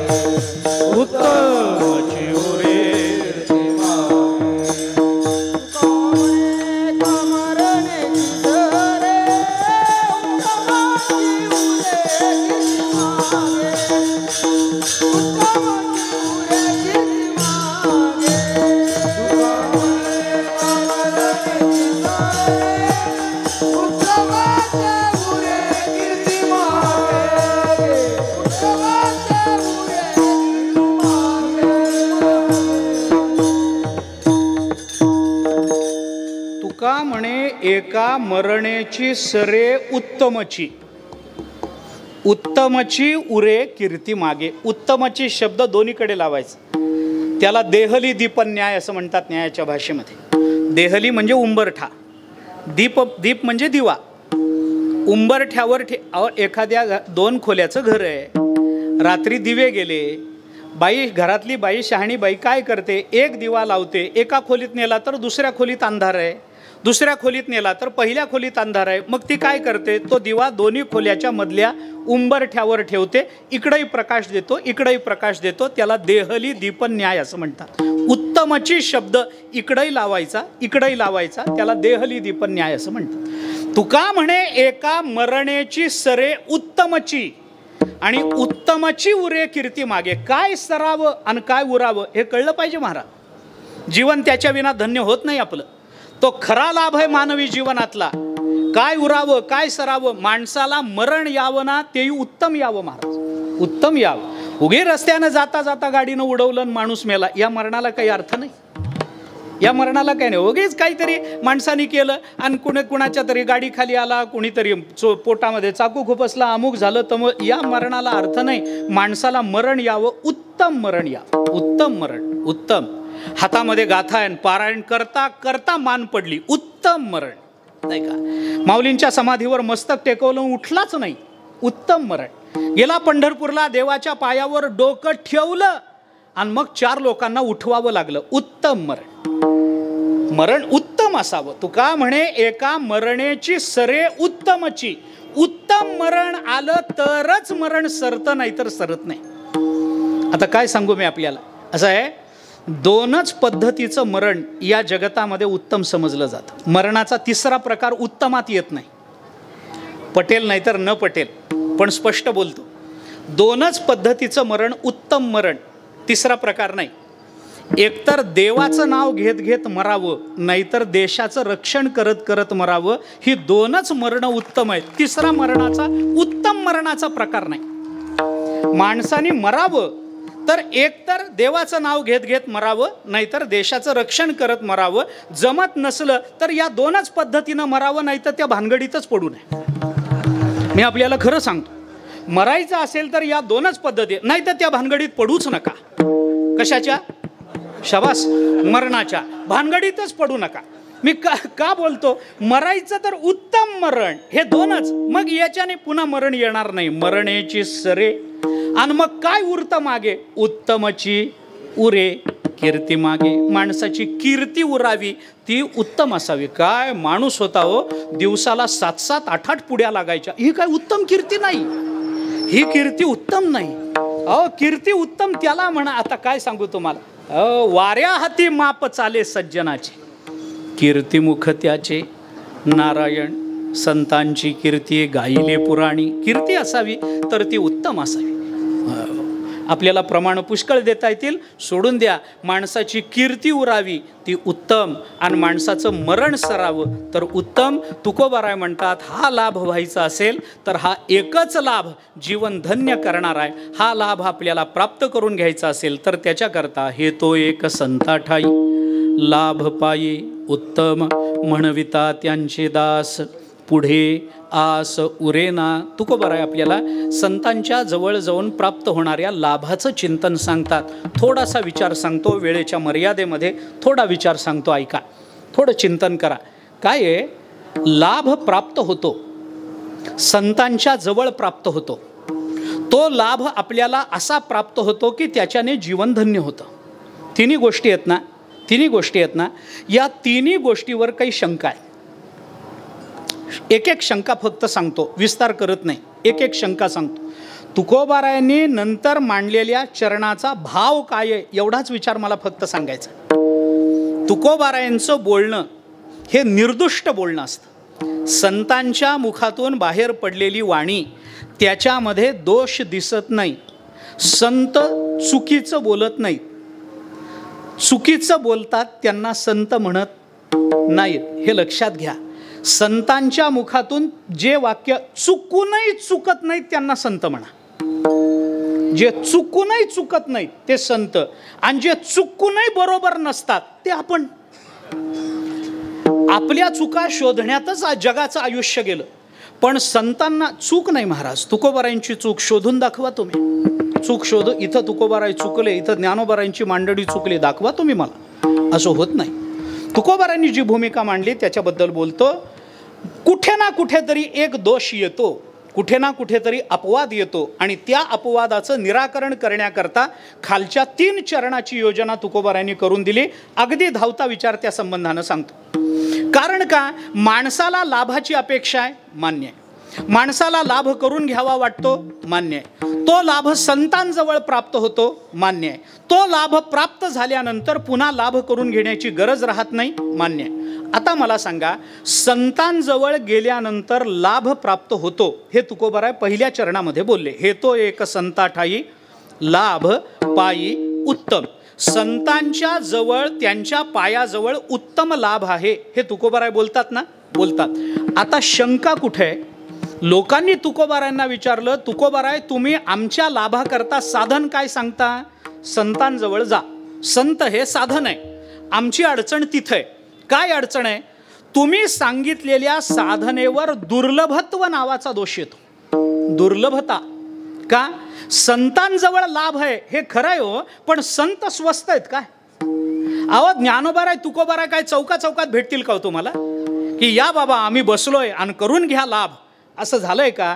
ज्ञानोबारायांना भेटायचं, तुकोबारायांना भेटायचं, जन्म जन्मांतराचं पुण्य आम्हाला एकत्रित करावं लागतं.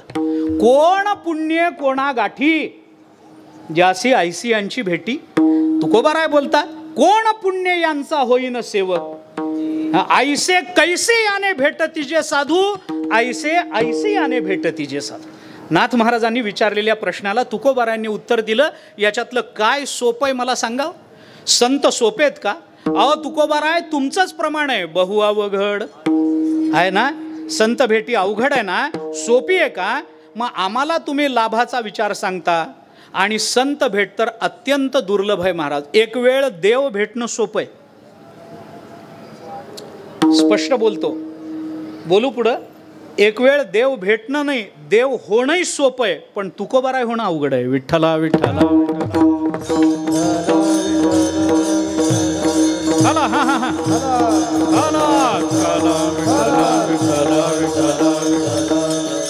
देव भेटायला 15 दिवस पुरतात. तुकोबाराय भेटायला निळोबारायांना, आपल्या नाही, निळोबारायांना किती 42 दिवस लागले.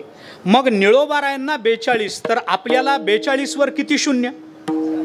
विचार करून बघा बरं, किती दिवस लागतील? तुकोबाराय भेटणं सोपी गोष्ट नाही. दुर्लभम त्रयमेवैतत् देवानुग्रह हेतुकम मनुष्यत्वम मुमुक्षुत्वम महापुरुष संश्रय. जगद्गुरु शंकराचार्य विवेक चूडामणीमध्ये बोलतात, जाऊ द्या, भगवद्गीतेचं प्रमाण मी आपल्याला देतो. अरे असे महात्मे भेटणे दुर्लभ आहे बाबा. कोण बोलतं? भगवान बोलतात. बहुनाम जन्मनामंते ज्ञानवान माम प्रपद्यते वासुदेव सर्वमिती स महात्मा सुदुर्लभा. साधा नाही, तो महात्मा धनुर्धरा दुर्लभू अति. ज्ञानोबाराय बोलतात, तो महात्मा सोपा नाही.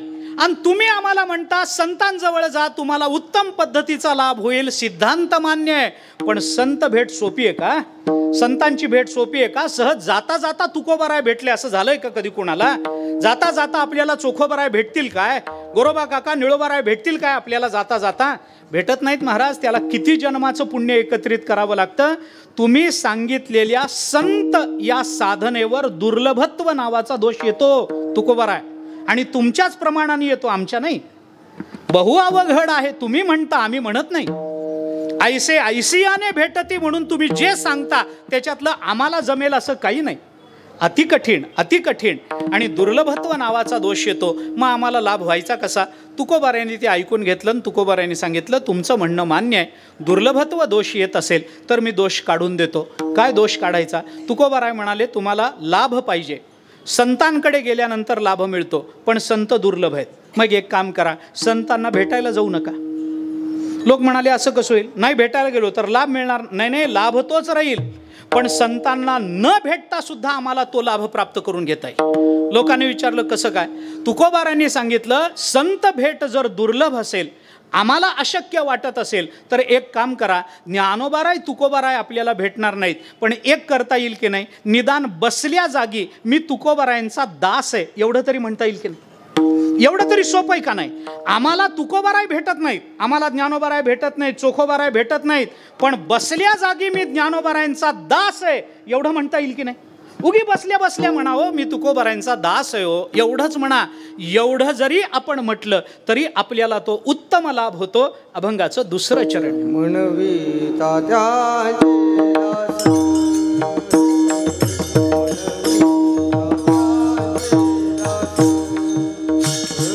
म्हणविता त्यांचे दास, म्हणविता त्यांचे दास.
तुकोबाराय बोलतात, काही करू नका. तुम्हाला जर संत भेट दुर्लभ वाटत असेल तर बसल्या जागी त्यांचा दास म्हणून घ्या. त्यांचं दास्य करा असं म्हणत नाहीत, नुसतं दास म्हणून घ्या. कारण दास्य करणं फार अवघड असतं. बोलू पटेल का बघा, मालक होणं फार सोपं आहे महाराज, सेवक होणं फार अवघड आहे. निळोबाराय सेवक झाले, सेवे लागी सेवक झालो, तुमच्या लागलो निज चरणा, अहो स्वामी तुकया देवा, यावरी न करावा अवेर. सेवक होणं फार, मालक व्हायला फार डोकं लागत नाही. पटतंय का बघा. बापजाद्याकडून पैसा आला, त्याच्यावर बसला, झाला श्रीमंत. पण त्याचा सेवक व्हायचा, त्याचा नोकर व्हायचा फार कष्ट. नोकर होणं भर्तृहरीने एका ठिकाणी म्हटलंय, सेवा धर्मो परमगहनः योगिनामपि अगम्यः. भर्तृहरीचं वचन आहे. सेवा धर्म इतका अवघड आहे महाराज, योग्यांना सुद्धा सेवा कशी करायची कळत नाही. आणि जर कळलं असतं तर कोरपत्र पाठवलं नसतं. सरळ आहे ना, कोरपत्र थोडंच पाठवलं असतं. सेवक होणं फार अवघड, अति अवघड. काय आता याचा विस्तार होईल. सेवा धर्म किती कठीण, त्याचा अर्थ काय, सेवक कुणाला म्हणावं, दास कुणाला म्हणावं, याचा पुष्कळ विचार भक्तिशास्त्रात आला. दास्यम कर्मार्पणम तस्य कैंकर्यमपि सर्वथा, दास्याची व्याख्या आली भक्तिरसामृत सिंधूमध्ये. आता हे काय किती सांगत बसू. जाऊ द्या. दास म्हणविता त्यांचे, रामायणात चला, रामायण सोपं सांगतो मी आपल्याला. वाल्मिकी रामायणातलं चिंतन आहे. अरण्यकांडामध्ये रामचंद्र प्रभू लक्ष्मणाला सेवकाचे 3 प्रकार सांगतात. सेवक 3 प्रकारचा असतो. एक उत्तम सेवक, एक मध्यम सेवक आणि एक अधम सेवक. 3 प्रकार. आपल्या संतांनी वर एक वाढवलाय आणि खाली एक वाढवलाय. उत्तमोत्तम सेवक, उत्तम सेवक, मध्यम सेवक, अधम सेवक, अधमाधम सेवक. आता याच्या व्याख्या सांगत बसू. एकेका वाक्यात सांगतो. मालकाने काम सांगितल्यावर काम न करता मालकालाच काम सांगणारा अधमाधम. मालकाने काम सांगितल्यानंतर सांगितलेलं काम अर्धवट करणारा अधम. मालकाने सांगितलं तेवढंच काम करून येणारा मध्यम. मालकाने काम सांगितल्यावर त्या कामाच्या अनुषंगानं इतरही कामं करून येणारा उत्तम. आणि कोणतंही काम न सांगता सगळी कामं करणारा उत्तमोत्तम. विठ्ठला विठ्ठला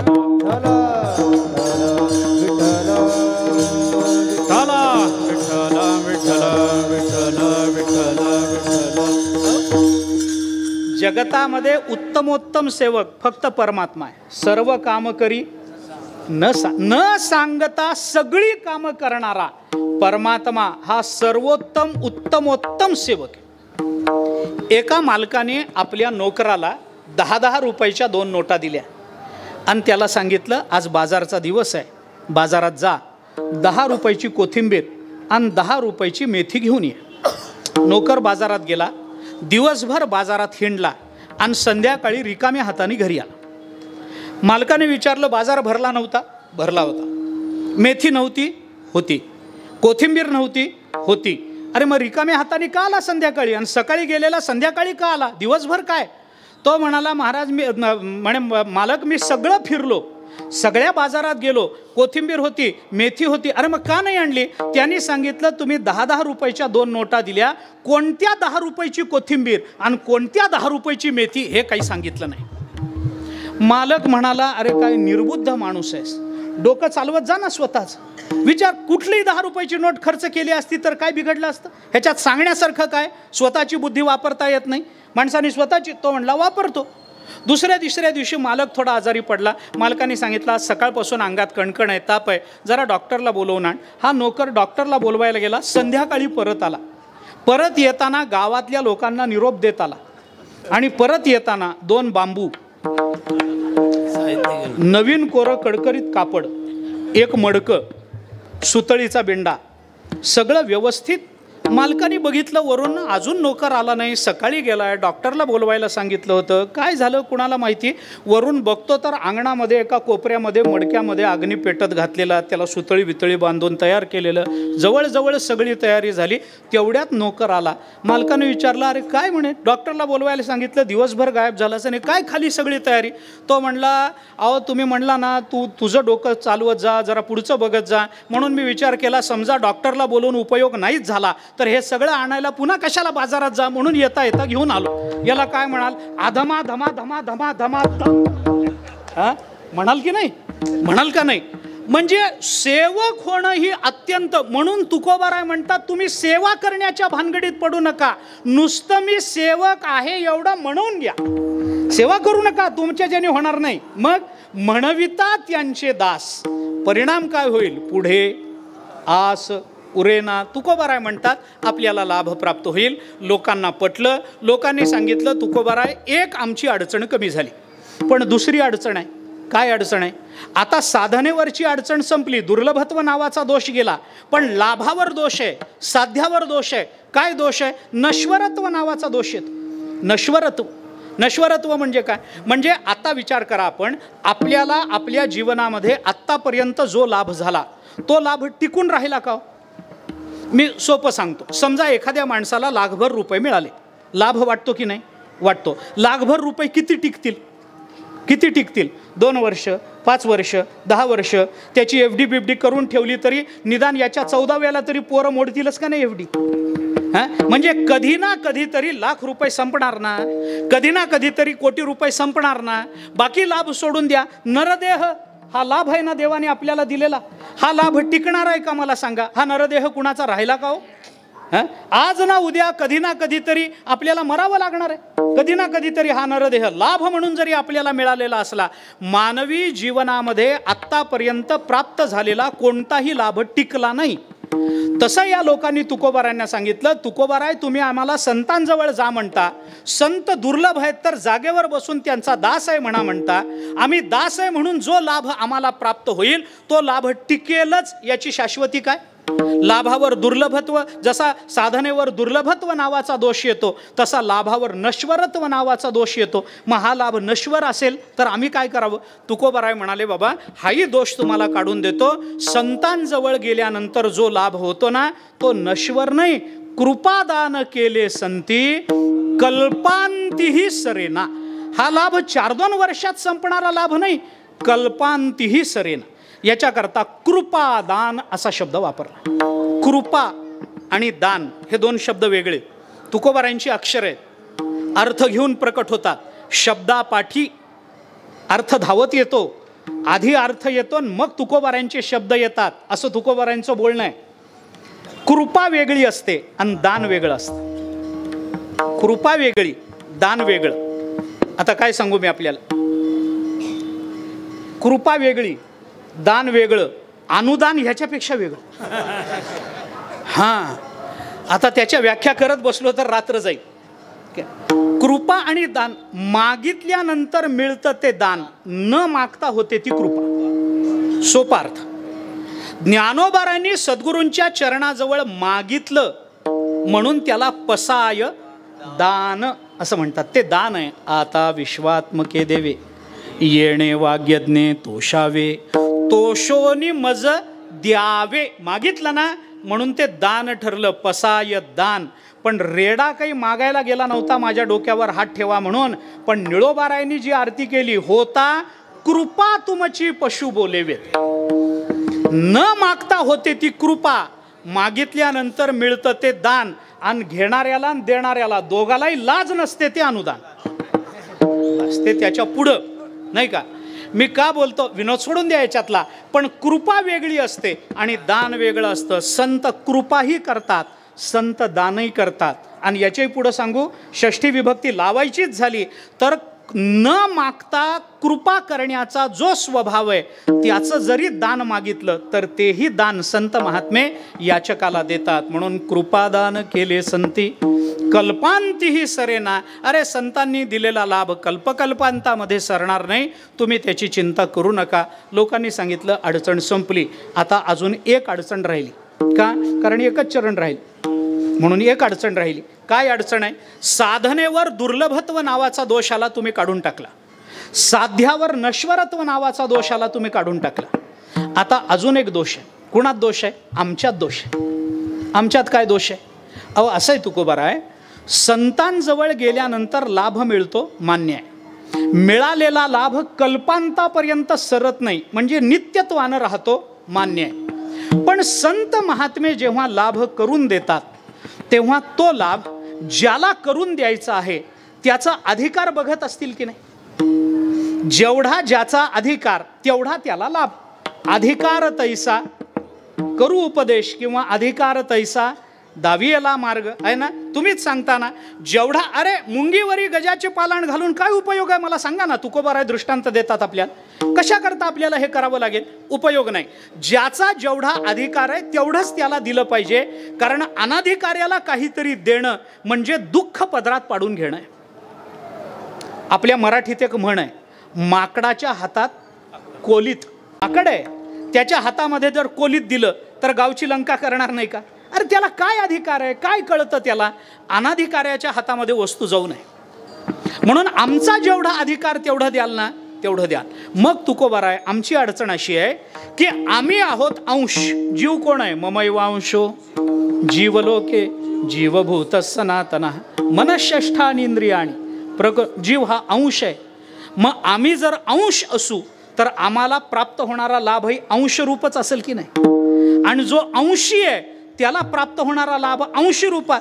म्हणजे संत महात्मे सुद्धा लहान माणसं आली अंशरूप कमी ठेवित हा पायी जीव थोडा. जीव थोडा आहे आणि जीव जर थोडा असेल तर त्याला प्राप्त होणारा लाभही किती असेल?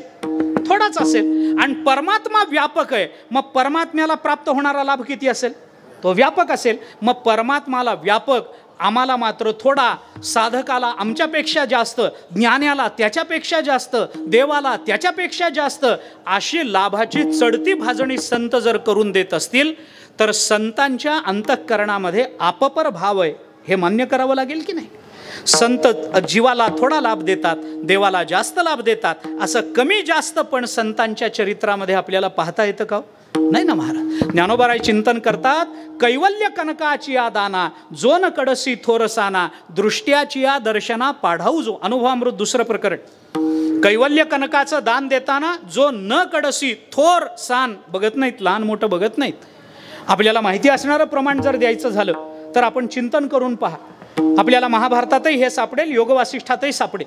हो, अयम निजहा परोवेत्ती गणना लघुचेतसाम उदारचरितानांतु वसुधैव कुटुंबकम. माहिती आहे ना आपल्याला, वसुधैव कुटुंबकम. अयम निजहा परो, हे माझं आणि हे दुसऱ्याचं असं कोण करतं? अशी गणना लघुचेतसाम, ज्याची वृत्ती संकुचित आहे तो हे माझं आणि हे दुसऱ्याचं करतो. पण ज्याचं चित्त व्यापक झालंय उदारचरितानांतु, तो काय म्हणतो? तो म्हणतो अरे हे सगळं वसुधैव कुटुंबकम, ही सगळी पृथ्वी माझं कुटुंब आहे. ही सगळी पृथ्वी, हो, हे विश्वची माझे घर. ऐसी मती जयाची स्थिर किंबहुना चराचर आपण झाला. संतांच्या ठिकाणी अपपर भाव नाही. मग संत महात्मे जीवाला थोडा लाभ आणि देवाला जास्त लाभ देतील तर तुकोबाराय म्हणाले, बाबा संत महात्मे सगळ्यांना समान लाभ करून देतात. देव जरी संत सेवा करेल तर देवालाही जीवाला जो लाभ मिळतो तोच लाभ प्राप्त होतो. अभंगाचं शेवटचं चरण. तुका म्हणे संत सेवा, तुका म्हणे संत सेवा, तुका म्हणे संत सेवा,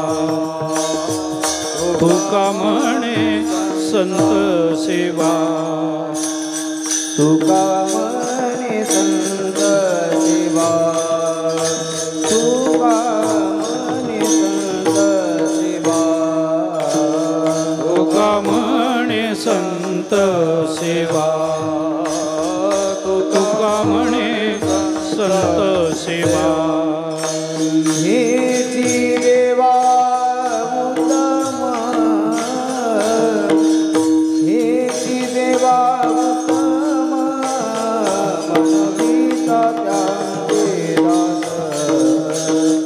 मनविता त्यांचे दास. हेची देवा उत्तम, हेची देवा मनविता त्यांचे दास, मनविता.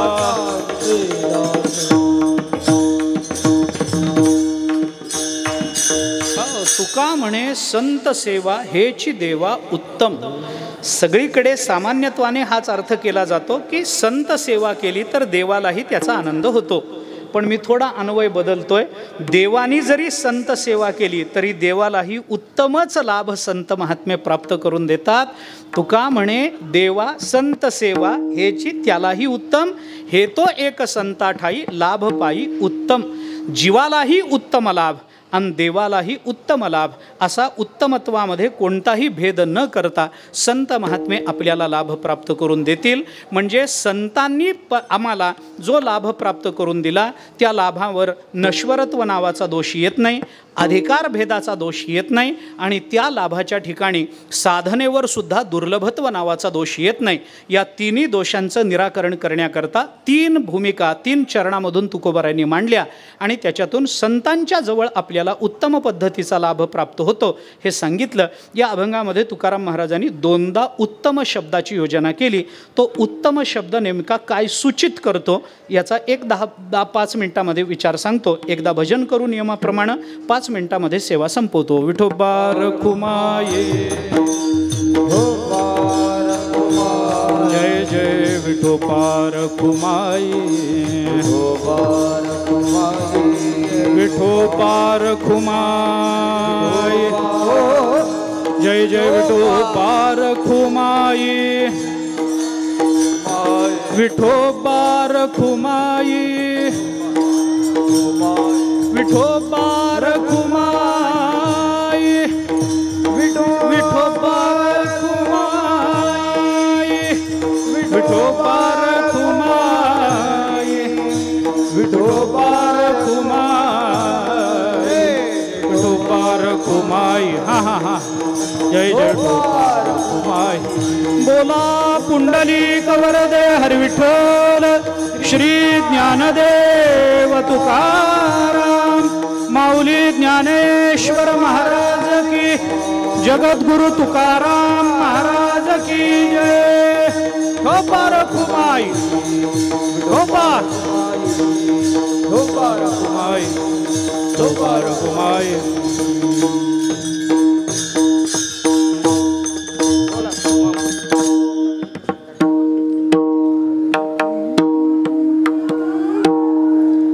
हे तो एक संता ठाये,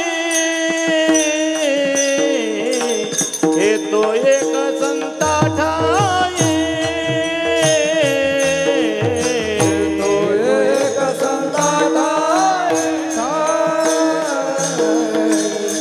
तो एक संता ठाये, हे तो एक संता ठाये.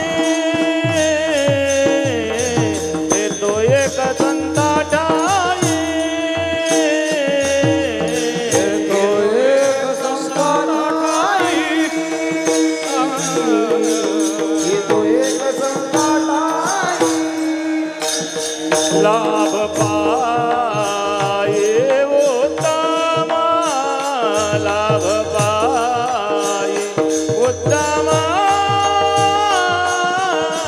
मनविता चंदेला मनविता चंदेला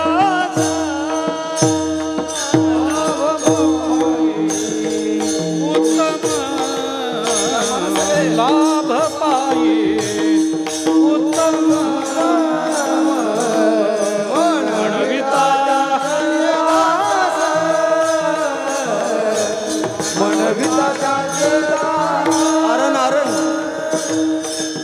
मनविता त्यांचे दास आरण कर मनविता त्यांचे दास आरण म्हणा मनविता त्यांचे द्रुपद म्हणा द्रुपद मनविता त्यांचे दास.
म्हणविता त्यांचे दास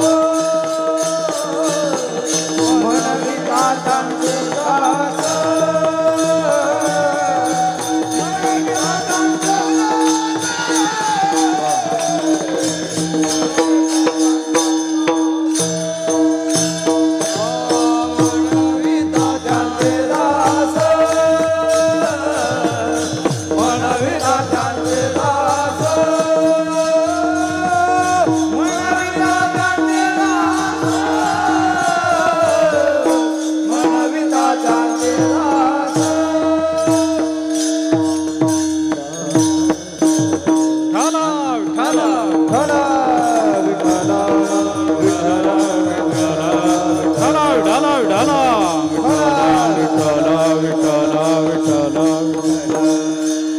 हे तो एक संता ठाई लाभ पायी उत्तम म्हणविता त्यांचे दास पुढे आसौरेना.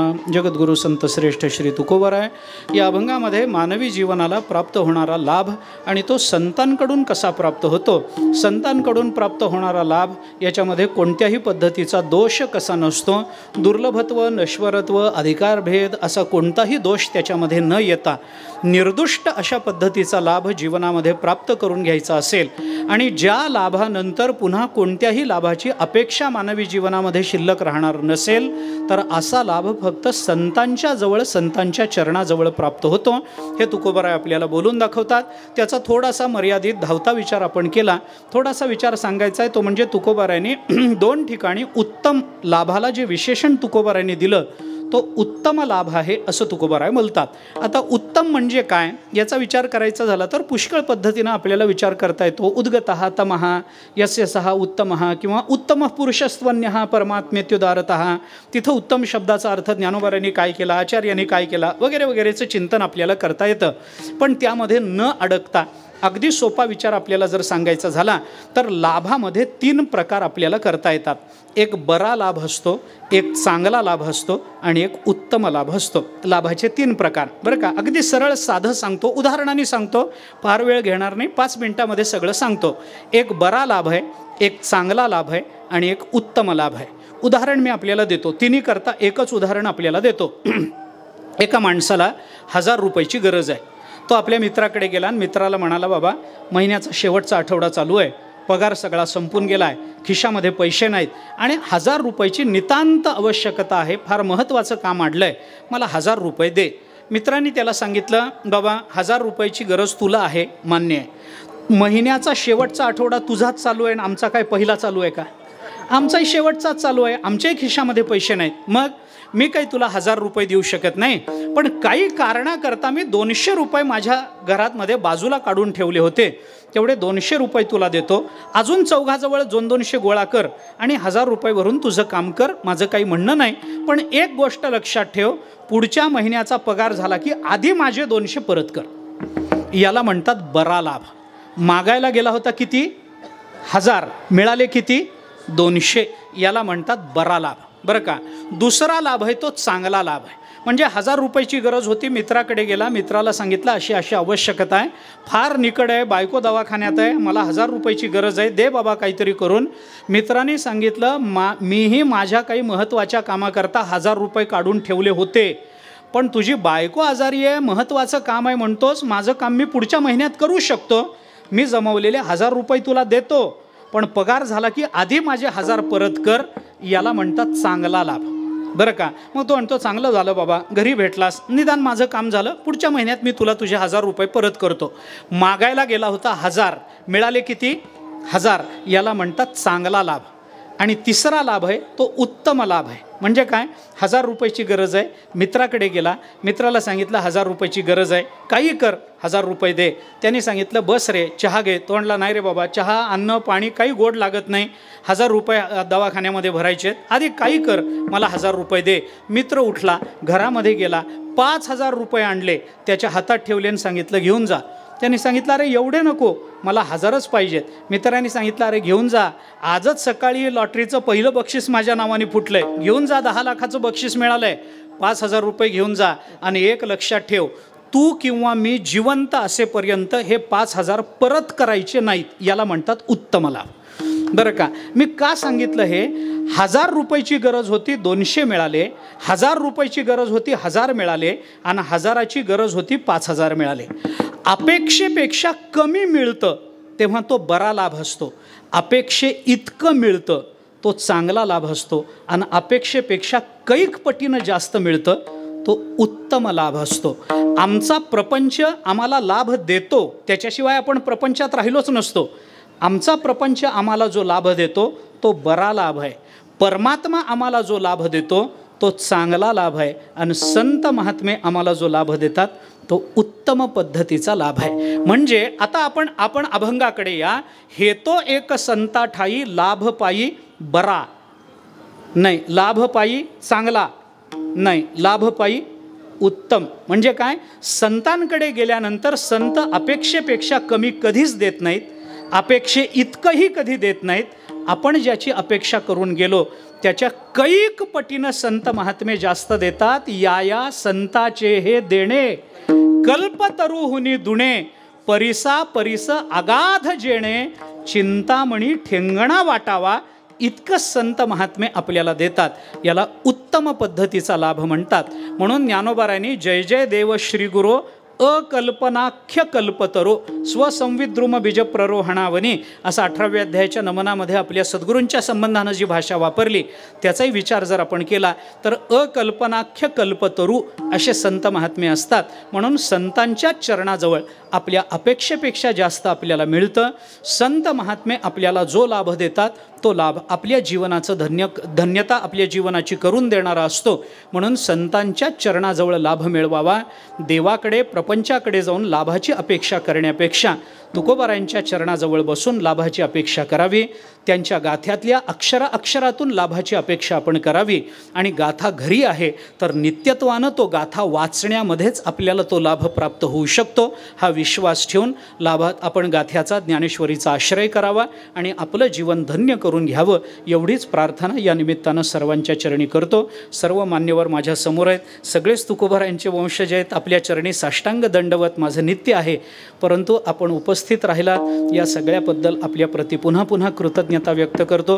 तीर्थस्वरूप परमपूज्य महाराजांनी हा उत्सव मोठा आनंदानं वैभवानं उभा केला. त्यांचा कोणताही उत्सव आत्तापर्यंत मी लहान बघितलाच नाही. त्यांच्या ज्या उत्सवात मी गेलो आहे ना तो उत्सव मी कधीच लहान बघितला नाही.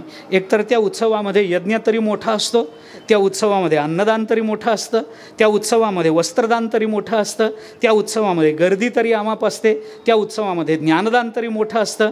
पण लहान उत्सव अशी संकल्पना महाराजांनी कधी विचारात घेतली नाही. हाही उत्सव तुकोबारायांच्या चरणाजवळ बीजेच्या निमित्ताने आणि तुकोबारायांच्या सदेह वैकुंठ गमनाच्या त्रिशतकोत्तर अमृत महोत्सवी वर्षाच्या निमित्तानं इथं संपन्न झाला. तुकोबाराय या सेवेने संतुष्ट व्हावेत, त्यांनी तुमच्या आमच्यावर कृपेचा वर्षाव करावा आणि तुमचं आमचं पारमार्थिक जीवन तुकोबारायांच्या अक्षरांनी आणि तुकोबारायांच्या कृपेनं उजळून निघावं, एवढीच प्रार्थना तुकोबारायांच्या चरणी करू. झालेली सेवा संतांच्या सद्गुरूच्या परमात्म्याच्या चरणी अर्पण करू. तुम्हा सर्व श्रोत्यांच्या चरणी तुकोबारायांच्या चरणी अर्पण करू. वाणीला विराम देऊ. ज्ञानेश्वर माऊली ज्ञानराज माऊली महाराज ज्ञानेश्वर माऊली ज्ञानराज माऊली तुकाराम. जय जय ज्ञानेश्वर माऊली ज्ञानराज माऊली तुकाराम.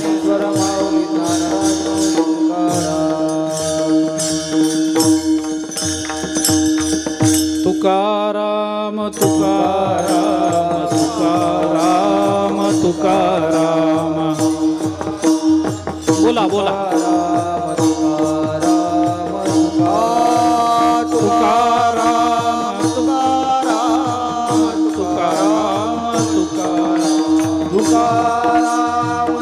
तुकाराम तुकाराम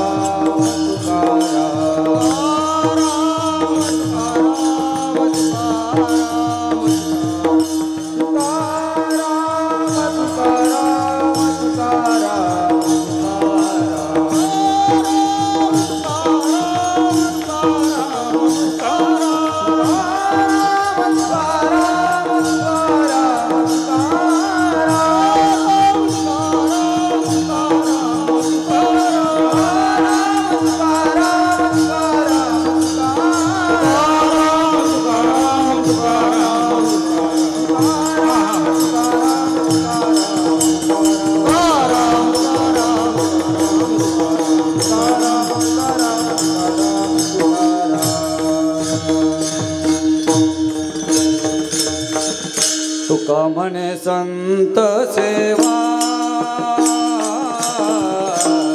तुका म्हणे संत सेवा तुका म्हणे संत सेवा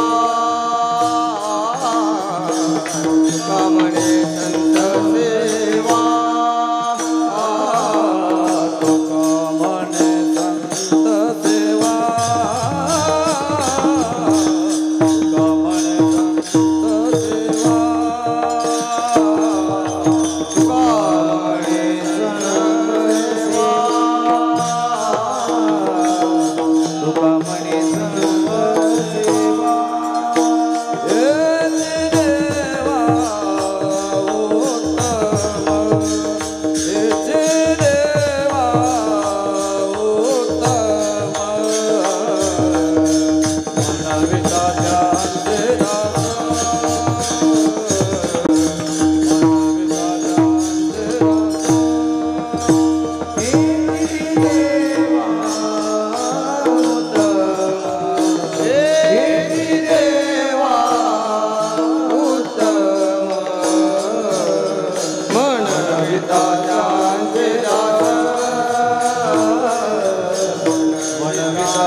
खाली बसा, सर्वांनी खाली बसा. 2च मिनिट फक्त. जगद्गुरु तुकोबरायांच्या त्रिशतकोत्तर सदैव वैकुंठ गमन अमृत महोत्सवाच्या निमित्तानं आज ज्यांचं आपण संकीर्तन ऐकलं ते महाराष्ट्रातील ख्यातकीर्त प्रातस्मरणीय स्वानंद सुखनिवासी सद्गुरू धुंडा महाराज यांचे नातू आणि भारतीय तत्वज्ञानाचे संत साहित्याचे एक साक्षेपी अभ्यासक आज महाराष्ट्राच्या प्रबोधन परंपरेमध्ये सर्वात अग्रभागी असलेले परमश्रद्धेय गुरुवर्य हरिभक्तीपरायण चैतन्यजी महाराज देगलूरकर आज संस्थान फड आणि आपण सर्वच विनंतीला मान देऊन या ठिकाणी आज महाराजांच्या सेवेकरता अतिशय वेळेवर या ठिकाणी आले. आंध्रा, गुजरात, कर्नाटक सर्वत्र दौरे, सारखे दौरे, दिवसातून 2-2, 3-3 सेवा परंपरेनं करावे लागतात. पण देहू क्षेत्राचं पहिल्यापासून त्यांना आकर्षण. अमृत महोत्सवाला ही तीर्थरूप नानांची सेवा या ठिकाणी झालेली आहे. तेव्हा आज या ठिकाणी येऊन त्यांनी हेतो एक संता ठाई लाभ पायी उत्तम जगद्गुरू महाराजांच्या अभंग संहितेवर इतकं अस्खलित आणि प्रेमे सिद्धांताला अनुसरून साधक, जिज्ञासू, सामान्य लोक सर्वांना कळेल, समजेल, पचेल, उद्धार होईल अशा प्रकारचा आज महाराजांचा विचार आपल्यापुढे त्यांनी पोहोचवला.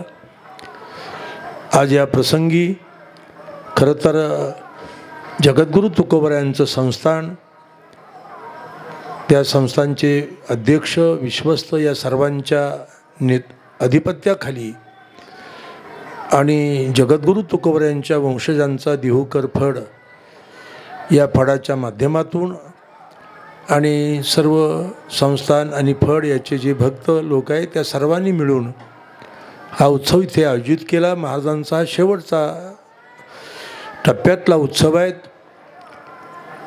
मी आज संस्थानचे अध्यक्ष परमश्रद्धेय श्री गुरु पुरुषोत्तमजी महाराज देहूकर यांना विनंती करतो की आपण महाराजांचा संस्थान, फड आणि भाविकांच्या वतीने या ठिकाणी सन्मान करावा. संस्थानचं महावस्त्र, त्याहीबरोबर पोशाख देऊन, श्रीफल देऊन संस्थानचं वस्त्र त्यांना अर्पण करून आज या ठिकाणी त्यांचा सन्मान करावा. खरं तर आज ज्यांचं अन्नदान या ठिकाणी त्या पिंपरी चिंचवड महापालिकेच्या नगरसेविका सन्माननीय सौभाग्यवती सुषमाताई राजेंद्र पाटील तनपुरे यांच्या वतीनं आज संपूर्ण भाविकांना महाप्रसाद आहेत, त्या पण आज या ठिकाणी उपस्थित आहेत. संस्थांच्या अध्यक्षांना विनंती करतो, ताई त्यांचे मालक राजेंद्र पाटील आलेले आहेत, त्यांचाही या ठिकाणी आपण सन्मान करावा. पहिल्या दिवशी या ठिकाणी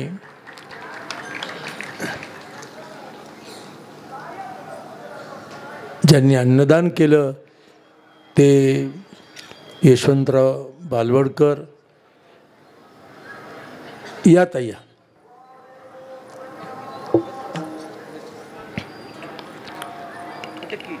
त्यांचा या ठिकाणी वस्त्र देऊन सन्मान होतोय.